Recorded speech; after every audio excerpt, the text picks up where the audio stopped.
அனைவருக்கும் வணக்கம். நான் தான் உங்கள் இசிஆர்பி சரவணன். தமிழக முதலமைச்சர் ஜோசப் விஜய் அண்ணன் அவர்களின் நல்லாசிரியருடன் மிகப்பெரிய வெற்றி தேடித்தந்த சோழிங்கநல்லூர் தொகுதி மக்களுக்கு என் மனமார்ந்த நன்றியும் வாழ்த்துக்களை தெரிவிச்சுக்கிறேன். இந்த எம்எல்ஏன்றது நீங்கள் கொடுத்த இந்த அன்பும் ஆதரவு தான், வேறு எதுவுமே இல்லை.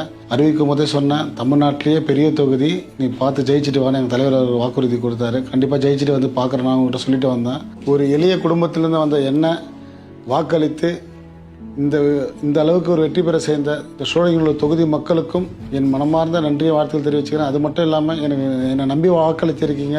இந்த வாக்கு என்றைக்குமே வீண் போகாது. உங்கள் குடும்பத்தில் ஒருத்தனாக, உங்கள் அண்ணனாக, உங்கள் தம்பியாக எப்பயுமே உங்களோட சேர்ந்து நான் பணியாற்றுவேன். இந்த சோழிங்கநல்லூர் தொகுதியில் பல்வேறு பிரச்சனைகள் இருக்குது. நிறைய வாக்குறுதிகள் கொடுத்துருக்கோம். எங்கள் தலைவர்கள் ஒப்புதலோட ஒரு விஷயமா நாங்கள் கண்டிப்பாக பண்ணி தருவோன்றது இந்த இடத்துல உறுதியோடு தெரிவித்துக் கொள்கிறேன். உங்களோட நான் எப்பயுமே இருப்பேன்றதெல்லாம் தெரிவித்துக் கொள்கிறேன். இந்த 5 வருஷம் இல்லை, இனி வரும் காலங்கள் ஃபுல்லாகவே உங்களுக்கோசம் நான் உழைக்க நான் ரெடியாக இருக்கிறேன்.